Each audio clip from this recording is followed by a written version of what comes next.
لا إله إلا الله لا إله إلا الله. بسم اللہ الرحمن الرحیم.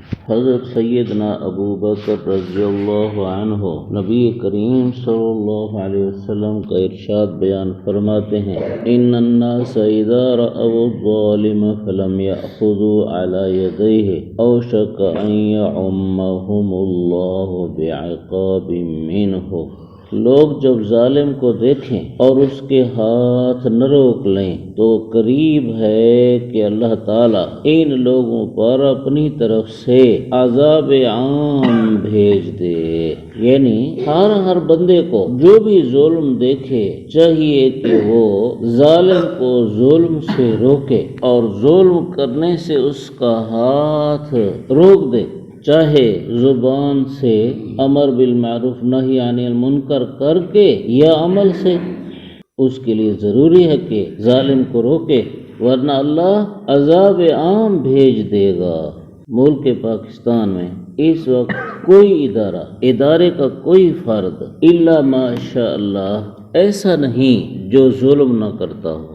حق والا اپنا حق وصول کرنا چاہتا ہے اور حق وصول کرنے کے لیے کسی محکمے میں جاتا ہے، چھوٹا محکمہ ہو بڑا محکمہ ہو، چھوٹا دفتر ہو بڑا دفتر ہو، اس میں جا کے اپنی درخواست کرتا ہے. جب تک یہ رشوت نہ دے تب تک اس کو اس کا حق نہیں ملتا. حتیٰ کہ وہ حکومتی ملازم تنخواہ دار جو ریٹائر ہونا چاہتے ہیں اور ریٹائرنگ پر اپنا حق وصول کرتے ہیں، انہیں بھی ان کا حق نہیں دیا جاتا جب تک ان کو رشوت نہ دینی پڑے.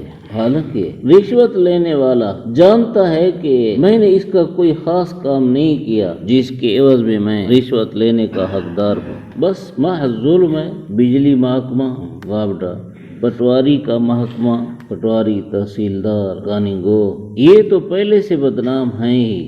پولیس تھانہ بھی دروازوں پر الراشی والمرتشی کلاہما فی النار لکھتا ہے، عوام دوست پولیس لکھتا ہے، لیکن ان کا بھی بڑا تو بڑا چھوٹا بھی بات نہیں سنتا جب تک کہ کچھ رقم نہ دی جائے. طرح طرح کے ظالمانہ ٹیکس عوام کے ایک ایک فرد پر ڈال دیے گئے. جج تک، چھوٹا جج ہے یا بڑا، لاکھوں روپے رشوت لیتا ہے. اب جنہوں نے انصاف دینا تھا وہی ظلم کر رہے ہیں. اگر پیسہ دے دیا جائے تو آدمی ظالم بھی ہو تو جج فیصلہ دیتا ہے کہ یہ مظلوم ہے.